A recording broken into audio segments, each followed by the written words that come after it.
अंजू जी, राधे राधे। गुरुजी, गुरुजी पिछले कुछ सालों से मैं माँ की आराधना करती हूँ। एक बार बेटे के बीमार हो जाने पर मैंने अपनी अज्ञानता व ममतावश होकर माता के मंदिर में तक दंडवत आने की मन्नत मांग ली, जिसे अब मैं पूरा करने में खुद को असमर्थ समझती हूँ।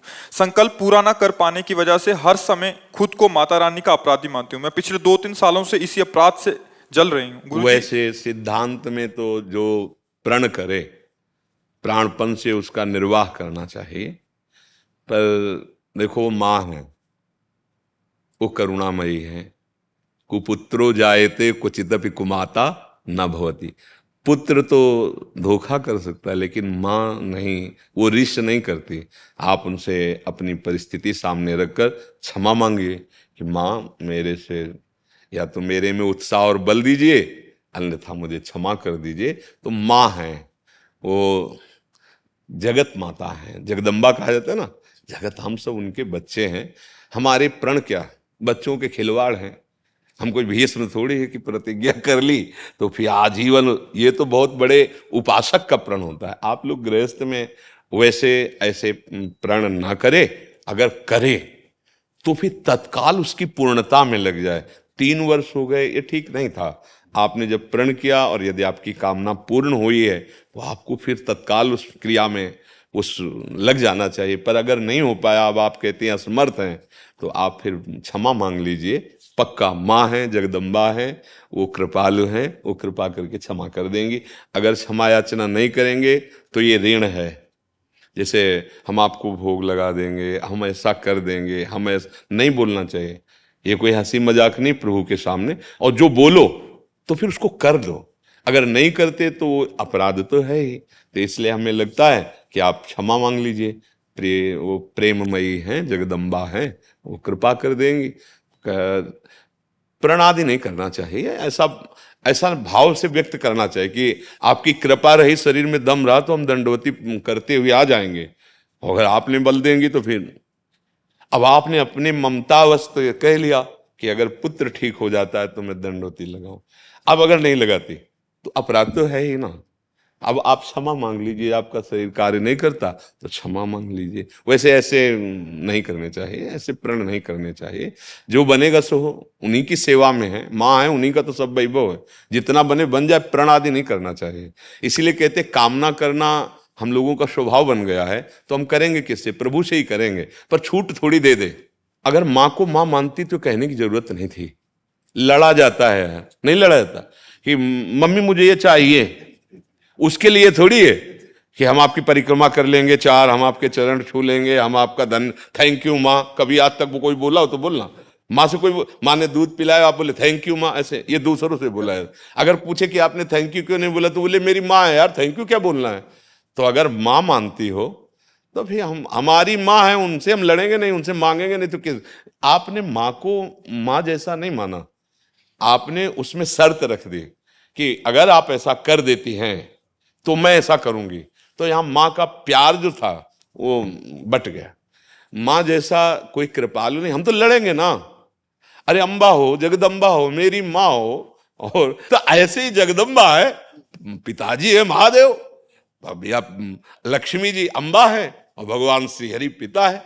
तो हम लोग थोड़ा नादानी कर लेते हैं कि अहम पूर्वक कहते हैं कि हम इतना ऐसा कर क्यों कर दें, आपका दिया हुआ है, आपका है, हमें और ये चाहिए। अब ये है कि उस पर छूट दे दे कि जैसे हम जहर मांगे तो फिर मां नहीं देगी, ऐसे अगर हम ऐसा कुछ मांगते हैं जो हमारा अमंगल करने वाला है तो फिर मांगने पर भी प्रभु नहीं देंगे। वो सर्वज्ञ हैं, जानते हैं कि आगे चल करके इसके लिए हानिकारक हो जाएगा। तो हम भगवान के ऊपर छोड़ दें, मंगल भवन है, और माँ से क्षमा मांग लो, कोई बात, वो तो करुणामयी है जी। ललित भारद्वाज जी दिल्ली से। गुरुदेव राधे राधे, आपके चरणों में कोटि कोटि नमन। गुरुदेव, जब नाम जप और भक्ति दोनों से शांति मिलती है तो फिर नाम जप को अधिक श्रेष्ठ क्यों माना गया है? गुरुदेव, भक्ति का स्वरूप ही है। भक्ति किसका प्रश्न है? हाँ, भक्ति का स्वरूप जानते हो देवर्षि नारद जी ने क्या कहा है? तदर्पिता अखिलाचारिता तद्विस्मरणेन परम व्याकुलतेति। ये भक्ति का स्वरूप है। देवर्षि नारद जी ने भक्ति का स्वरूप क्या है? जितने भी हमारे आचरण हों वो भगवान को समर्पित हो और ऐसा नाम स्मरण हो कि जैसे मछली को जल से अलग कर दो तो व्याकुल होकर प्राण त्याग देती है, तद स्मरणेन परम व्याकुलते थे, भगवान के नाम का स्मरण छूटते ही प्राण व्याकुल हो जाएं, ऐसे इसका नाम भक्ति है।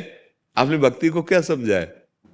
ये सोच रहा था कि जो सांसारिक सुखों के लिए की जाती है भक्ति तो नहीं नहीं, भक्ति सांसारिक सुखों से ऊपर उठने के लिए की जाती है।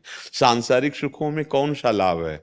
अच्छा, हम कई बार उदाहरण देते हैं, आप थोड़ा विवेक से हमारी बात सुनिएगा। आपको हमारी भारत सरकार अमेरिका भेज दे, इसके बाद वहां सब सुविधाएं, सब कुछ कमाया, सब मिला, लेकिन वहां का अगर नियम रख दिया गया कि भारत जाओगे तो एक पैसा नहीं, एक वस्तु नहीं, कुछ नहीं साथ जाएगा। अब आप जब भारत लौटोगे तो आपको पश्चाताप होगा कि विचार करो कि पूरा जीवन कमाया और हाथ कुछ नहीं लगा। अपने जब देश को लौटे तो कुछ हाथ नहीं लगा। बोलो ऐसी कमाई को आप क्या कहेंगे? बस ठीक इसी मृत्यु लोक की यही कमाई है। आपका परिवार, आपका पद, आपका बैंक बैलेंस, आपका ज्ञान विज्ञान, सब छीन लिया जाएगा। यहां जिस समय काल बुलावा करेगा उस समय केवल आप अपने शुभ अशुभ कर्मों को लेकर ही यहां से जाएंगे। अब बोलो अगर भजन नहीं किया, भक्ति भगवान की प्रसन्नता के लिए नहीं, विषयों के लिए भक्ति करने का मतलब है कि जैसे हमारे पास पैसा है तो हम दुकान में गए, जो मन आया सब खरीद लिया। ऐसे भगवान का जो हम सेवा भजन करें, उससे हमने जो मांगा वो बात बनी नहीं। बात बनती है तब कि हमारे शुभ और अशुभ कर्म से ये सब हो रहा है, दुख और सुख का खेल। हम ऐसा भजन करेंगे, ऐसी भक्ति करेंगे कि सुख और दुख हमें छू न पावे, ऐसी ऊंचाई पर पहुंचे। देखो, हम सबकी एक कामना है कि हमें ऐसा सुख मिले जिसमें दुख की निशानी ना हो। चाहिए ना? हमारे अंदर एक कामना है कि मैं कभी मरूं नहीं, चाहिए ना? ये हमारे भगवान का, जैसे पिता का अंश आता है ना बच्चे में, ऐसे हम भगवान के अंश हैं। ये आ रहा प्रमाण, क्योंकि अविनाशी का बच्चा हूं तो ऐसा लगता है मरूं ना, कभी ना मरूं। पर मैं मान लिया शरीर को, इसलिए बात सत्य नहीं समझ में आ रही है। हमारे अंदर इतना अपार सुख है कि हमें बाहरी किसी भोग की आवश्यकता नहीं है, क्योंकि हम चेतन अमल सहज सुख राशि, ईश्वर अंश जीव अविनाशी। हम केवल भक्ति इसलिए करते हैं कि हमारा अज्ञान नष्ट हो जाए। जो हम अपने को स्त्री मानकर, पुरुष मान करके देहाभिमान में आकर भोगों में रमण कर रहे हैं, बोलो क्या सुख मिला आज तक? केवल भ्रम है। हर समय मन, चूंकि आपका मन, मेरा मन, सबका मन ब्रह्मा जी ने रचा ना, तो जब मन का कनेक्शन एक हो जाएगा तो पूरी सृष्टि में क्या चल रहा है पता चल जाएगा। जैसे, पर उनका प्रयोग नहीं किया जाता क्योंकि भगवान की प्राप्ति करने के लिए। जब मन को देखो तो जिस भोग को ये भोग रहा है उस भोग से वो घृणा करके दूसरा और भोग भोगना चाहता है। नवम नवम नवम। अगर होता सुख तो फिर हो जाता ना, अब नहीं। जो मुझे चाहिए था मिल गया। जैसे अपने शरीरों का जो भी सुख के प्रति आकर्षण होता है, माया वो सब सुख दे देती है, लगभग सबको प्रारब्धानुसार, थोड़ा ऊंचा बड़ा। लेकिन तृप्ति आज तक किसी को हुई है क्या? अगर तृप्ति नहीं हो तो क्या वो सच्चा सुख था क्या?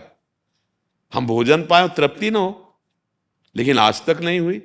वही जबान मांगती रहती है, वही जनेन्द्री भोग मांगती रहे, नेत्रेंद्री देखते देखते नहीं छकी, श्रवणेन्द्री सुनते मतलब अभी दिशा हमारी कुछ जादूगरनी माया की तरफ है। और एक बार सच्चिदानंद प्रभु की तरफ चल दो तो जैसे केवट कह रहा है ना, अब कछु नाथ न चाहे मोरे, चाह मिटी चिंता मिटी, मनुआ बेपरवाह।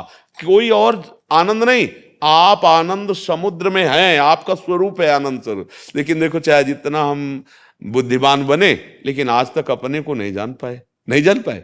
भाई दर्पण में देखकर हम अपने को यही मान रहे हैं ना, ये तो है नहीं अपना स्वरूप, ये तो शरीर है, ये तो हमारी पोशाक है। जैसे कोट शर्ट बनियान, ऐसे स्थूल सूक्ष्म कारण, लेकिन पहनने वाला तो अलग है। आप पहनने वाले को नहीं जानते, वो आप हैं, वो आप नहीं जानते। बोलो कितनी बुद्धि है।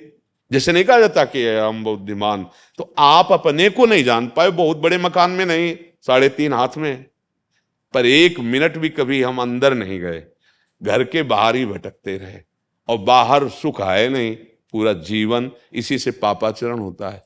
वृद्ध हो गए, वासना का खेल वैसे ही मन में चल रहा है। और भजन किया तो यौवन शरीर है, एक जैसे घड़ी का सेल खत्म कर दो, अब सेकंड की सुई सेकंड में, मिनट की मिनट में हिल नहीं सकती। ऐसे ही ऐसा नहीं, सच्चा जो मार्ग का पथिक है पाखंड नहीं होता, दम्भ नहीं होता। त्रिभुवन का कोई भी सुख उसके मन को ललचा दे तो साधना किस बात की। मन ऐसे परमानंद में डूबा रहता है कि उसको कोई भी चाह नहीं रह जाती। हृदय में भगवान प्रकट हो जाते हैं, नेत्रों में वो अद्भुत रूप समा जाता है। रूप छके घूमत रहे तन को तनिक न भान, नारायण दृग जल्ब है यह प्रेम पहचान। भक्ति का जो फल है वो परमानंद है, विषयानंद नहीं है। भक्ति का मतलब है ब्रह्मभूता प्रसन्नात्मा न सोचति न कांक्षति समः सर्वेषु भूतेषु मद भक्तिम लभते पराम। मेरी भक्ति का परम लाभ क्या है? भगवान श्री कृष्णचंद्र जी कह रहे हैं ब्रह्मभूत अर्थात अपने स्वरूप में स्थित प्रसन्न आत्मा, अखंड प्रसन्नता, ना कोई शोक, ना कोई चिंता, ना कोई दुख, ये भक्ति का फल। पर ये संसार में नहीं मिल सकता। जो चाहो वो मांग लो, एक बार मांग लो, दोबारा कोई चाह नहीं रहनी चाहिए। ऐसी कोई मांग नहीं है, आप मांग कर देख लीजिए, आप देख लीजिए। महाराज ययाति चक्रवर्ती सम्राट अपनी आयु से भगवान शुक्राचार्य की पुत्री देवयानी से ब्याह हुआ, जो देवता भी मोहित हो जाए इतनी सुंदर थी। लेकिन फिर भी शर्मिष्ठा, जो शास्त्र ज्ञानी है वो समझते हैं, वृषपर्वा की पुत्री शर्मिष्ठा से भी पुत्र प्रकट हुए और उसके कारण उनको शाप मिला। फिर अनुनय विनय करके शुक्राचार्य जी से मांगा कि अभी भोगों में तृप्ति नहीं हुई, तो उनका जो तुम्हें जवानी पुत्र दे दे उससे अपने पुत्र का यौवन लिया, उसको बुढ़ापा दिया और फिर भोग भोगे हजारों वर्ष तक। फिर उनको ग्लानि हुई कि धिक्कार है हमारे जीवन, आज तक तृप्ति नहीं। तब उन्होंने अनुभव लिखा है कि एक पुरुष को जो भगवत विमुख है, भक्ति रहित है, भगवान से विमुख है, संपूर्ण सृष्टि के भोग मिल जाए तो भी उसको तृप्ति होने वाली नहीं, क्योंकि भूत के लड्डू हैं। भूत के लड्डू को मतलब सोचते हो, खाए तो तृप्ति नहीं और ना खाए तो ललचा के मरे। ये ऐसा माया है, जादू। जिसके पास भोग नहीं वो सोचता वो बड़ा सुखी है, जिसके पास भोग जो है वो दूसरे भोगों के लिए ललचा रहा है, वो तीसरे के लिए। पूरी सृष्टि पागल बनाए हुए, माया पूरी सृष्टि को पागल बनाए हुए। भक्ति इसी पागलपन को रोकती है। जितने अपराध हैं, जितने पाप हैं, केवल सुख की लालसा से ही होते हैं। समझ रहे हैं आप? जितने भी क्राइम हैं, अपराध हैं, सुख की लालसा से होते हैं। शरीरों का भोग, हिंसा करना। अब जैसे आजकल नए बच्चे ने कुमार्गामी हो गए, कोई माता बहन ऐसे पकड़ा और खींचा और मुंह के बल वो गिरी, मर जाए उसको कोई चिंता नहीं। 40,000 50,000 की वस्तु किस लिए खींच रहा है? हम सुख भोग लेंगे। और वो अपराध कैसा बन रहा है कि कभी त्रिकाल में उसे सुख नहीं मिल सकता है। देखो क्या हमारी बुद्धि कहां पहुंच रही है, घोर पापाचरण में पहुंच गई। किस लिए? बोले सुख में, सुख की लालसा में घोर पापाचरण हो गए। हम सबसे प्रार्थना इसीलिए करते हैं, जीने के लिए नाम जप कर लो, जीने के लिए भक्ति कर लो तो तुम्हारी बुद्धि शुद्ध हो जाएगी। अधिकारी हैं और जब वो पकड़े गए तो उन्हीं के जन उनको धक्का मार के पीटते हुए ले जा रहे। कितनी पढ़ाई पढ़ी होगी इन्होंने, कितना माता पिता सुखी हुए होंगे जब इनको बिल्ला और पद मिला होगा। इसके बाद एक त्रुटि कर दी। उस त्रुटि ने क्या किया? अब ये समाज में अगर छोड़ भी दी जाए तो जीने लायक नहीं रह जाएंगे, क्योंकि एक गलती पूरी पढ़ाई को, पूरी विश्वसता को, समाज प्रियता को नष्ट कर दिया। इसीलिए हम कहते हैं कम से कम जीने के लिए अध्यात्म सुन लो। कैसे? तुम देखो, हमारे जैसे मन में होता है कि अगर हम रुपया मिल जाए तो मैं सुखी हो जाऊंगा। हाँ ठीक है, धर्म के द्वारा अगर 100 रुपया जेब में आएंगे तो आप सुखी हो जाओगे। अधर्म के द्वारा आएंगे तो वो ऐसे विष फैलाएंगे कि आप खुद अशांत हो जाओगे। अधर्म का आचरण करने वाला कभी सुखी नहीं हो सकता। दुर्योधन आदि खूब फूल रहे थे कि हमने शकुनी के बल से, छल भरे पासे से महाराज युधिष्ठिर को 12 वर्ष का वनवास, 1 वर्ष का अज्ञातवास, अब तो कभी छूट ही नहीं पाएंगे, क्योंकि इतने महाबली पहचाने जाएंगे जीवन भर वनवास में। परिणाम क्या हुआ? वंश में कोई पानी देने वाला नहीं बचा और महाराज युधिष्ठिर चक्रवर्ती सम्राट हस्तिनापुर के बने। धर्म से चलोगे तो थोड़ा दुख आपको अनुभव में आएगा, लेकिन परिणाम महामंगल में होगा। इसलिए हमारी प्रार्थना है, अध्यात्म का जरूर कथन, श्रवण, चिंतन, बिना इसके बुद्धि शुद्ध नहीं होती। थोड़ी सी गलती, भारी जीवन की दुर्दशा। अब कि हरे वो पूरी पोशाक धारण किए हुए थे अपने पद की, और उन्हीं के जो अधिकारी जन हैं उनको जब दंड देते हुए घसीट रहे थे, तब ये लग रहा था एक छोटी सी बुद्धि का प्रलोभन सब। अब उनके माता पिता, परिवार, रिश्तेदार, नातेदार, समाज, अब उनका जीवन क्या होगा? हम भले कहते मुक्त कर दिए जाए, अब उनका जीवन क्या होगा? एक चिंता, एक शोक, एक बड़ी विषाद युक्त स्थिति। ए भाई, नहीं नहीं, नमक रोटी खाओ और धर्म से चलो तो तुम्हारी छाती चौड़ी रहेगी, किसी की ताकत नहीं कि तुम्हें झुका सके। वही वही बात बताने के लिए नहीं, हम एक अब इस समय जैसे प्रातःकालीन बेला हम अपने आराध्य देव के चिंतन में लगे, आपसे क्यों बात करें? इसीलिए बात करते हैं कि अब हमें जाना है यहां से। अब जो कुछ अन्न पाया समाज का वस्त्र, जो हमारा माता पिता की तरह समाज ने पोषण किया, साधना बनी, भगवान की जो कृपा मिली, अब उसका स्वाद ले लो। इस कोई टैक्स नहीं है, कोई शर्त नहीं है, केवल बात समझ लो। गलती मत करना, ये मत देखना कि कोई तुम्हें देख नहीं रहा है, वो देख रहा है जिसको दंड देना है, वो तो साक्षी बन के देख रहा है।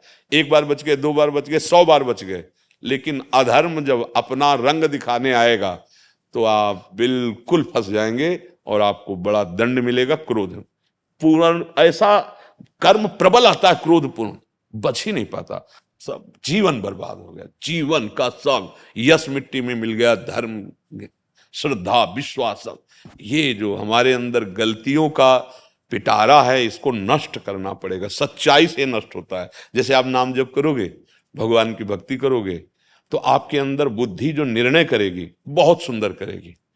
अगर मन सलाह देता है ऐसा कर लो तो बुद्धि चढ़ बैठेगी, नहीं नहीं, ऐसा नहीं होगा। हम अधर्म नहीं करेंगे, हम पापाचरण नहीं करेंगे, हम कानून के विरुद्ध नहीं चलेंगे, बस जीत गए। अगर आप सत्य पे हो तो आपकी आंख में इतनी दम होगी कि सामने वाला आपका अपमान नहीं कर सकता है। और अगर असत्य पे आ गए तो हृदय चाहे जितना छुपाने की कोशिश करे, वो दौर्बल्यता, वो दुर्बलता आ जाती है। अरे नहीं भाई, मनुष्य जीवन और फिर उसमें राष्ट्र सेवा, अब प्राणों के पुष्प हम अपने राष्ट्र में समर्पित करके धर्म पूर्वक जीवन व्यतीत करेंगे, यही पूजा होगी। अधर्माचरण करते हुए अगर ये सब करोगे तो लाभ नहीं मिलेगा। धर्माचरण में कुछ अगरबत्ती नहीं लगाई, कोई आरती नहीं की, लेकिन हे भगवान, ये सृष्टि आपकी है और मुझे ये सेवा मिली, रात दिन मैं इस सेवा में हूं और ये सेवा आपको समर्पित करता हूं। पक्का ये तो सर्वाणि कर्माणि मयि सन्न्यस्य मत्पराः अनन्येनैव योगेन माम ध्यायन्तु उपासते तेषां महं समुद्धरता मृत्यु संसार सागरात्। ये हम नहीं कह रहे, भगवान कह रहे। यत् करोषि, तुम जो भी कर रहे हो, जो पद मिला है, ईमानदारी से निर्वाह करो, मेरी पूजा है, वो मेरे को समर्पित कर दो। तेषां महं समुद्धरता, वो साधना से मुक्त नहीं होगा, मैं उसे इस संसार सागर से, और जिसके साथ ही श्री कृष्ण है, वहां विजय है, वहां श्री है, वहां वैभव है, सब कुछ आ जाएगा। इसलिए भक्ति का स्वरूप है नाना प्रकार की अधार्मिक वृत्तियों को रौंदने की ताकत प्रकट करना। अगर हम भक्ति का स्वरूप मानेंगे केवल भोग सामग्री, तो फिर हम कृपा मान लेंगे। जब हमें भोग मिलेंगे तब कृपा मान लेंगे, और जब भोग नष्ट होंगे क्योंकि नाशवान है, तब हमें लगेगा कि भगवान हमसे नाराज है क्या, ऐसा प्रतीत होगा। इसलिए भक्ति का फल है बुद्धि का ठीक निर्णय करना, पवित्र बुद्धि, अधर्माचरण को रौंदने की ताकत रखना और अपनी निष्ठा पर प्राण बलिदान कर देना। ये भक्ति का स्वरूप है। भगवत चर्चा सुनने के लिए तुम्हें पैसा देना पड़े, नहीं नहीं भाई, भगवान की भक्ति का मार्ग तुम्हें अवलोकन करने के लिए अर्थ देना पड़े, नहीं नहीं, वो सत्य है ही नहीं। सत्य बिकता नहीं है, और जो बिकता है वो सत्य होता नहीं है। और सत्य हमारा अधिकार है। जैसे आप हमसे प्रश्न करो, फिर नहीं समझे, फिर आप प्रश्न करो, आपका अधिकार है। क्यों? क्योंकि हम एक ही परमात्मा तत्व के मार्ग, हम लोग भूल गए, सत्य मार्ग भूल गए। अभी समझ जाए तो समझ जाए, नहीं आगे जो नवीन पीढ़ी आ रही हो मोबाइल वाली है, मोबाइल वाली, ग्रंथों वाली नहीं है। रात दिन उसी में गेम, उसी में संसार के चित्र।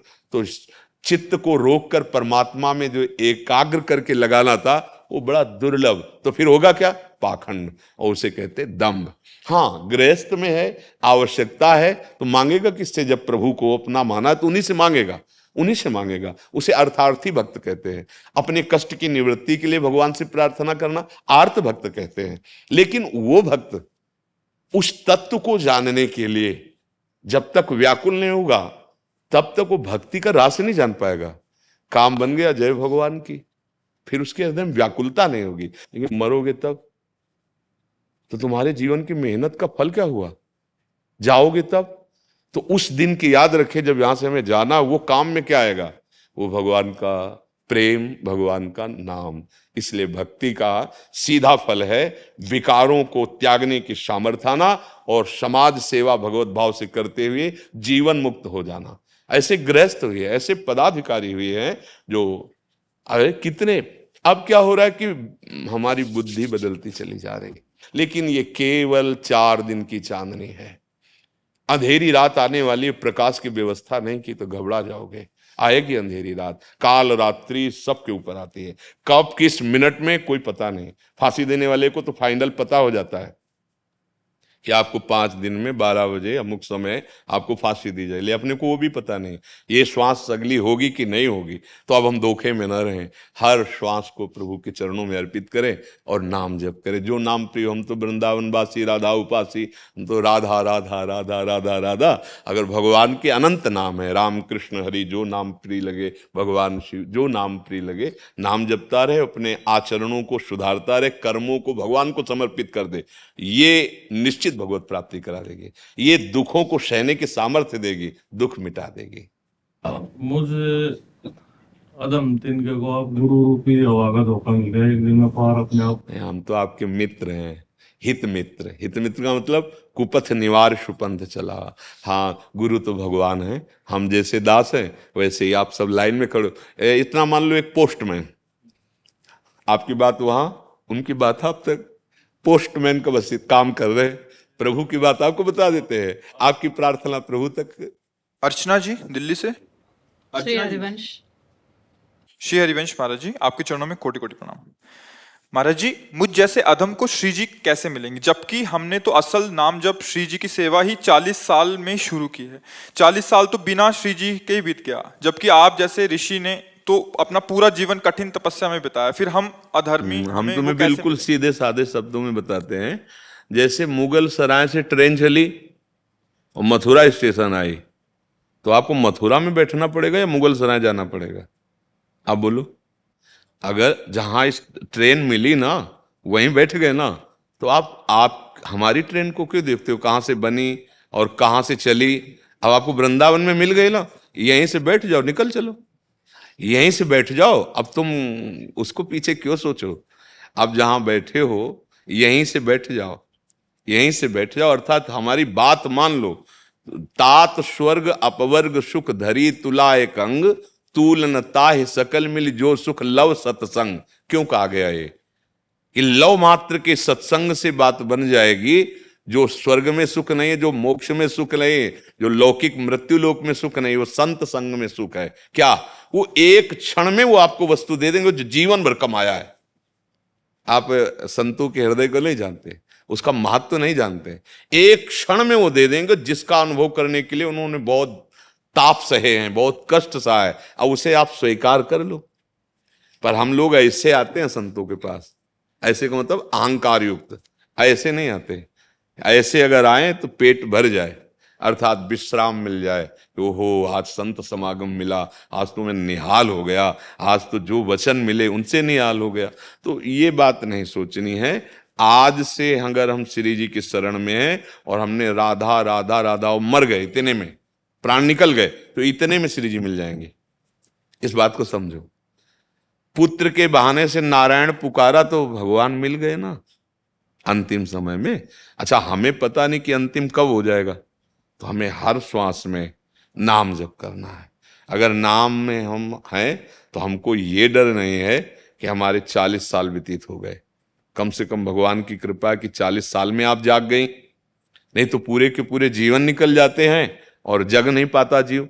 आज जग गई, अब जितनी श्वासें बची हैं उनमें सावधानी पूर्वक गंदे आचरणों का त्याग, गंदी बातों के चिंतन का त्याग, गंदे दृश्य देखने का त्याग और सबकी सेवा का भावना, जो परिवार के या जो अतिथि आज, और नाम जप और भगवत अंदर से आश्रय, भगवत आश्रय। इसी जन्म में जितना समय बचा है उतने में भगवत प्राप्ति हो जाएगी।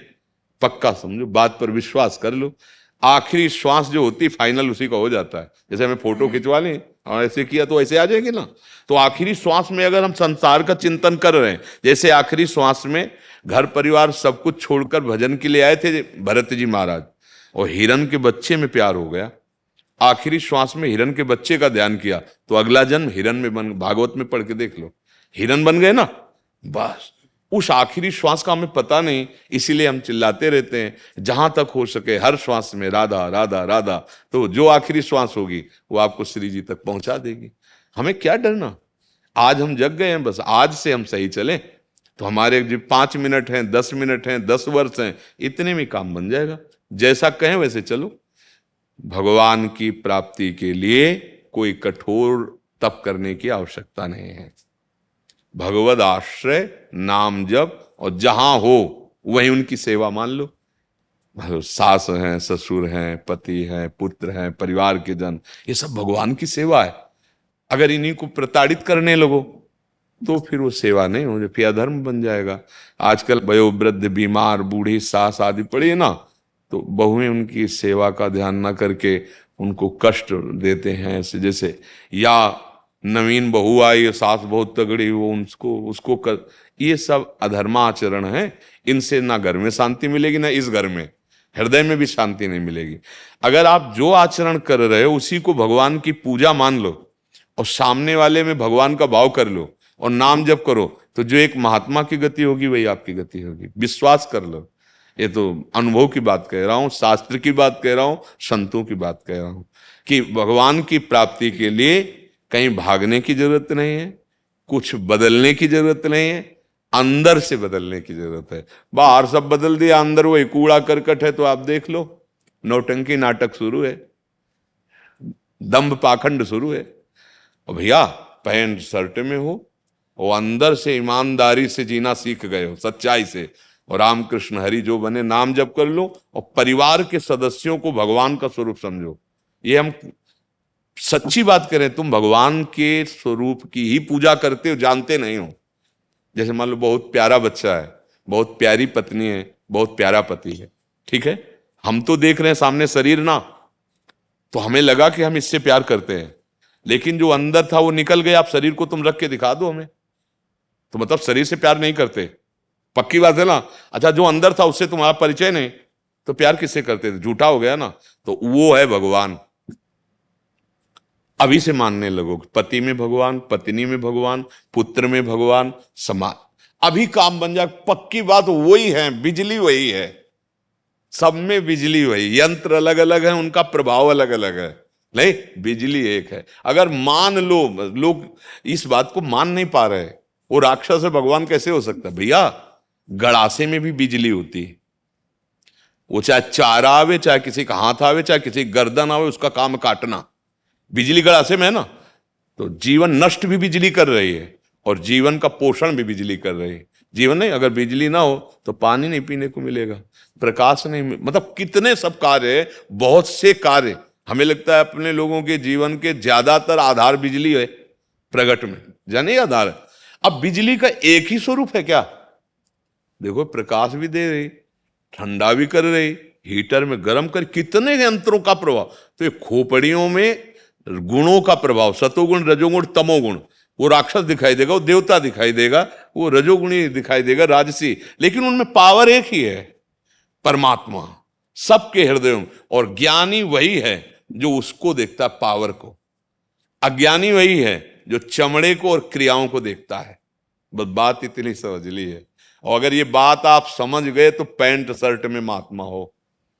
तुमको जाकर के लंगोटी लगा के तपस्या नहीं करनी, बात मान लो। सारी तपस्या का फल है केवल समझ ठीक हो जाना। समस्त तपस्याओं का फल क्या मिला है हम तुम्हें बता दें? समझ ठीक हो गई है, बुद्धि ठीक हो गई है, नहीं तो बुद्धि भ्रष्ट है। बुद्धि का सही निशाने पे लग जाना, ये सब तपस्या का फल है। जैसे पूरी गीता जी सुनने के बाद अर्जुन को क्या मिला? बोले नष्टो मोहा स्मृति लब्धा तत्प्रसादान मयाच्युता। हे गोविंद अच्युत, आपकी कृपा प्रसाद से मोह का नाश हो गया। और अब हमें आपकी स्मृति प्राप्त हो गई, अखंड स्मृति अपने स्वरूप की आपकी। यही है सब साधना का फल, और वो तुम सुन के प्राप्त कर सकते हो। इसीलिए जो महात्मा के संग से क्षण मात्र में मिलता है वो बड़ी बड़ी साधनाओं से नहीं मिलता है। इसलिए ऐसा भ्रम न पाला जाए कि हम गृहस्थ हैं, हमारा इतना समय बर्बाद हो गया, अब हम क्या करें। बिल्कुल गुंजाइश है, आखिरी श्वास तक गुंजाइश है भगवत प्राप्ति की, डरना मत। अब ये जरूर है कि अब जैसे जाग रहे हो तो फिर अब गंदे मार्ग का जो मन अनुसरण करता रहा है अब उसको सहना पड़ेगा। अब गंदे आचरण भी करते रहो फिर वो तो दम्भ हो जाएगा, पाखंड हो जाएगा, और वो यही ज्यादा हो रहा है। अगर आप विषयी हो तो आपकी बात का रंग ही नहीं चढ़ेगा, चाहे जितना आप कुछ भी। और आप अगर हृदय की ग्रंथि खोल चुके हैं तो एक शब्द जिसके कान में पड़ेगा ना, वो उसको जा करके जैसे अपने अधीन कर लेगा, उसको सत मार्ग में खड़ा कर देगा, उसको जागृत कर देगा, उसको भगवत प्राप्ति की अमोघश्च भगवत प्राप्ति करा के छोड़ेगा। पहले हमको चक का आनंद ले लेना है, भगवत आनंद, तब बात बनेगी। इसलिए बिल्कुल आखिरी श्वास में भी गुंजाइश है भगवत प्राप्ति की। ये इतना मतलब विश्वास कर लो कि जितनी श्वासें बची इसमें भगवत प्राप्ति हो जाएगी, पक्का हो जाएगी, इसमें कोई संशय नहीं। समझ पाए जी? जी, आप हाई कोर्ट के जज हैं, एक आप डिस्ट्रिक्ट जज हैं, दोनों आशीर्वाद दीजिए। हाँ न्याय करो। हाँ बिल्कुल, आपकी यही पूजा है। हाँ, बस अंदर से ऐसे भागवतिक बल को धारण कीजिए कि किसी के भय या प्रलोभन से हम अपने न्याय में विचलित ना हो, तो यही हमारे भगवान की पूजा हो जाएगी। भगवान आपके साथ है। जब हम हमारे द्वारा कोई अपराध बन जाते हैं तो कभी कभी वो अपराध जो प्रकाशित नहीं हुए तो आगे ना होने पर भी हमें भय, शोक, अपने आप व्याप्त होने वाली क्रिया हुई नहीं है, लेकिन उसका दंड हमें भोगना पड़ेगा क्योंकि पीछे गुप्त हो गया, उसका दंड मिला नहीं, उसका प्रायश्चित नहीं हुआ। तो अगर हमारे द्वारा कभी ऐसा अपराध ना बने तो निश्चित कहते हैं निर्भयता रहती है, एक निश्चिंतता रहती है, और वो काल का भी महाकाल है। किसी के सामर्थ्य नहीं कि आपके रोम को छू सके। कभी भयभीत मत होना और कभी प्रलोभन में मत आना, क्योंकि जीवन की बाजी का न्याय किसी और के हाथ है ना। हाँ, हम कभी उसके कटघरे में सर नीचा करके न खड़े हों, हम उससे आंख मिला के बात कर सकें। उसने पद दिया है, इतना सुंदर मनुष्य जीवन दिया है, अब हमसे गलती ना हो। अगर गलती नहीं होगी तो यही पूजा बन जाएगी और इसी में भगवान प्रसन्न हो जाएंगे, क्योंकि भगवान की सेवा है ना। हाँ, कभी कभी भयवश, कभी कभी प्रलोभनवश, दोनों में हमारी बुद्धि हमें धोखा देने लगती है। इससे तो अगर नाम जप करेंगे और आश्रित भगवान के रहेंगे तो आप निश्चित समझ लो, चौड़े पे घूमिए, किसी भी अस्त्र की ताकत नहीं कि आपको छू ले। और जिस दिन इस शरीर का, उस दिन के लिए निश्चिंत हो जाए, किसी भी सुरक्षा की दम नहीं कि बचा सके। हमारी वास्तविक सुरक्षा भगवान से है और वो निश्चित हमारे साथ है। जब धर्म का आचरण करेंगे तो ये अनुभव हो जाएगा। बिल्कुल बिल्कुल, बहुत सुंदर पूजा है आपकी, बहुत सुंदर। ये जो सब अपनी अपनी सेवा में ना, ये पूजा है। हम सबके दिमाग में यही डालना चाहते हैं कि कोई अलग से पूजा का अनुष्ठान करने की आपको जरूरत नहीं है। जैसे हम में आया कि इतने रुपए आ गए, अगर वो अधर्म आचरण से तो आपको ऐसा भय लगेगा कि कुछ तो दान कर दें। अब जब वो दान करोगे तो अगर जिसके पास जाएगा वो उसकी बुद्धि खराब करेगा, मतलब गलत ही होता चला जा रहा है। और धर्म से चल रहे हो, आप अपने परिवार का पोषण कर रहे हो, बिल्कुल कोई दान पुण्य नहीं है, कोई जरूरत नहीं, इसी से भगवत प्राप्ति हो जाएगी। क्योंकि भगवान देख रहा है ना कि आप धर्म से। हम लोग क्या करते हैं, जब धर्म को छोड़ देते हैं फिर बाहरी जो अपनाते हैं वो धर्म हो ही नहीं सकता। अधर्म से कभी धर्म नहीं हो सकता। हाँ, धर्म से चल रहे हैं तो किसी और धर्म की जरूरत नहीं। जैसे नहीं होता कि हम अमुक भंडारा करें, अमुक अगर अपने पास है 4 रोटी है तो 1 रोटी देने की बात है। वो 1 रोटी लाखों भंडारों से बढ़कर के होगी अगर धर्म पूर्वक है। इसलिए मस्त जीवन होना चाहिए, आनंद होना चाहिए। अगर चिंता है, शोक है, भय है तो निश्चित कोई गलती हो गई है या कोई गलती हो रही है। नहीं तो हमारा जो स्वरूप है ना, चेतन अमल सहज सुख राशि। देखो, शरीर रोग से ग्रसित, भयानक, किडनी डायलिसिस, दुनिया का सब। भला अगर हम उस कष्ट से युक्त होते तो हम आपसे वार्ता कैसे करते? क्योंकि प्रसन्न मन ही, प्रसन्न बुद्धि ही निर्णय कर सकती है। जो खुद अप्रसन्न है वो कैसे कर सकती है? तो धर्म से चला गया, भगवद आश्रय लिया गया, पूर्व पाप का प्रारब्ध आया, आक्रमण किया, लेकिन न भय है, न चिंता है, न शोक है, हर क्षण आनंद है। यही बात दिखाना चाहते हैं, यही बात समझाना चाहते हैं। बहुत सुंदर सेवा है, हमारे राष्ट्र की न्याय विभाग सेवा में आप हैं। हाँ, बस आप अपने धर्म को ना भयभीत होना और ना प्रलोभन करना। आजकल जैसे मीडिया बहुत ज्यादा केसेस को शुरू में मीडिया डिस्कस करना करेगा, कोई केस आ गया इंपॉर्टेंट, अखबार में पहले शुरू हो जाएगा। तो मैं तो नहीं पढ़ता अखबार, पर कहीं ना कहीं उससे हल्का सा भय लगता है। लेकिन अगर आप धर्म से चल रहे हैं तो भय की बात नहीं। भगवान की निंदा नहीं करते क्या लोग, है ना? अगर हमारे 500 आपको प्रशंसक मिलेंगे तो 10, 20, 50 तो निंदक मिल ही जाएंगे। हमको अगर हम गलत हैं, हमारा स्वभाव, जैसे आपने हमारे प्रति कुछ ऐसा बोला तो पहले मुझसे जांचते हैं कि अगर हमारे हृदय में है, अगर है तो भगवान मेरे सामने से संबोधन करे, मुझे सुधर जाना चाहिए। और अगर नहीं है तो मुझे प्रसन्न हो जाना चाहिए, मुझे डरना नहीं चाहिए। तो ना मीडिया और ना कोई भी आपको गिरा नहीं सकता, क्योंकि आप धर्म पे चल रहे हो। बस हमारी बात समझना। और अगर हम कहीं भी, तो हमें डर लग जाएगा, फिर हमें भय लग जाएगा, फिर पद प्रियता, भोग व्यवस्था, ये भारी चिंता पैदा कर देंगी। अगर कहीं कुछ हुआ तो समाज, ये व्यवस्था, ये बस यही समझना है, अध्यात्म बल ही शोक, चिंता, भय, दुख और मृत्यु से ऊपर उठाता है। इसलिए बिल्कुल मत डरिए। मानस जी, एक छोटा सा प्रश्न। हाँ, आप कर लीजिए घर। पूरी नियत से, पूरी कोशिश से, पूरे ज्ञान से कोई फैसला दे हम, उसके बाद भी वो फैसला दूसरे की दृष्टि में, हायर कोर्ट की दृष्टि में, मेरे केस में सुप्रीम कोर्ट, इनके केस में हाई कोर्ट, उसको रिवर्स करते, ओवरटर्न करते, तो उसमें हमें कैसे रिएक्ट करना चाहिए अंदर से? हाँ, अंदर से सोचना चाहिए कि हमारा निर्णय ठीक है जो हमें प्रभु ने दिया है। आपने देखा कि आप सत्य के प्रभाव से निर्णय कर दिया। अगर आपको झूठा भी साबित किया जाता है तो आपको निराश नहीं होना, क्योंकि आप भगवान को साक्षी किए हुए हैं और सत्य निर्णय किया है। हाँ ठीक है, वहां का चैप्टर वो भगवान देखेंगे, हमारे चैप्टर को हम साक्षी हैं, बिल्कुल सत्य है। और वो आपको अगर झूठा साबित कर देते तो भी आपकी विजय होगी और आपका परम कल्याण होगा। आप धर्म से चल रहे हैं, इसलिए आपको बिल्कुल चिंता नहीं करनी, बिल्कुल शोक नहीं करना, मेरी राय में बिल्कुल। और विजय होगी, विजय होगी, पक्का विजय होगी। अगर हम भगवद आश्रय नहीं लेंगे तो फिर हम पद का आश्रय ले लेंगे, संपत्ति का आश्रय ले लेंगे, समाज की वाणी का आश्रय। वाह वाह में बड़ा सुख होता है, जब निंदा होती तो दुख होता है। नहीं, ऐसे बनो कि तुम्हारी बुद्धि वाह वाह कर रही तो तुम्हारी बुद्धि, और तुम्हारी बुद्धि निंदा कर रही तो तुम्हारी बुद्धि। हमारी बुद्धि जहां स्थित है उसको तुम छू भी नहीं सकते।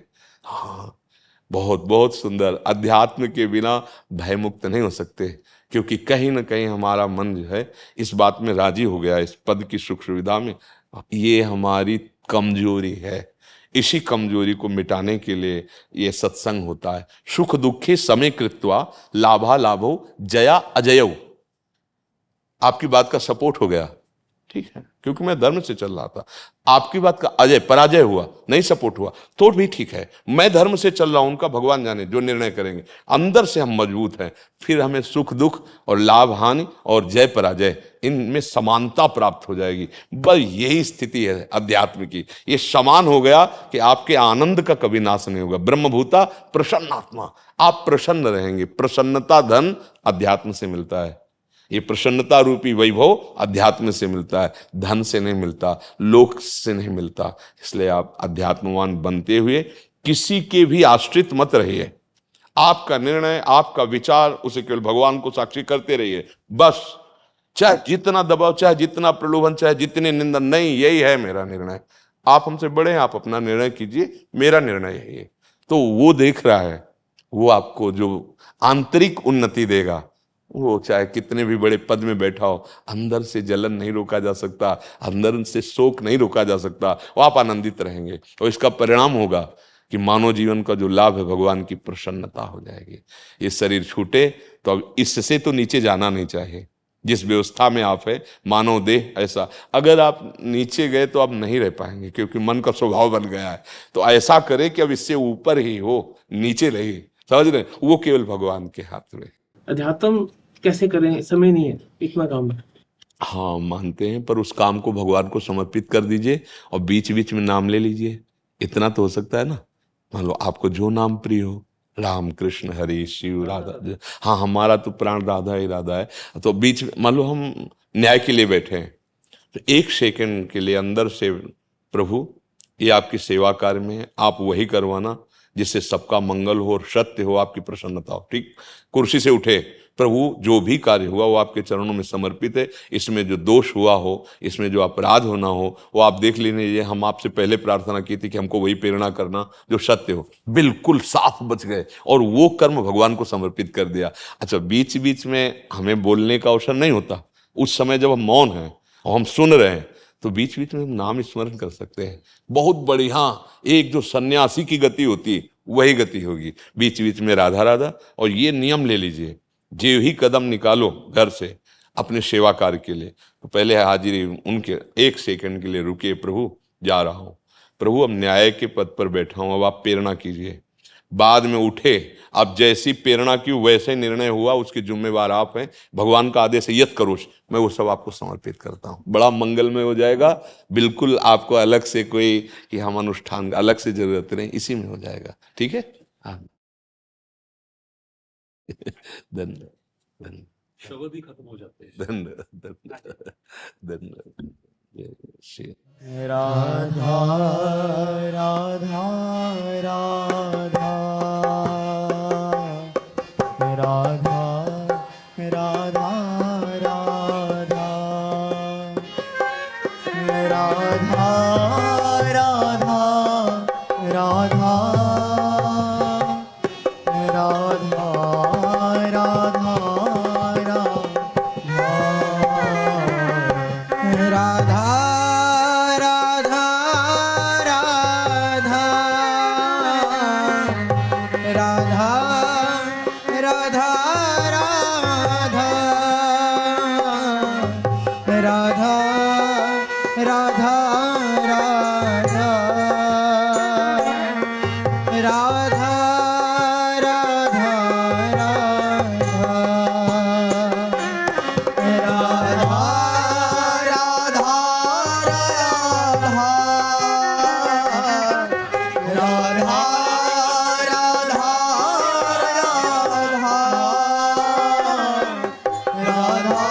राधा राधा राधा राधा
राधा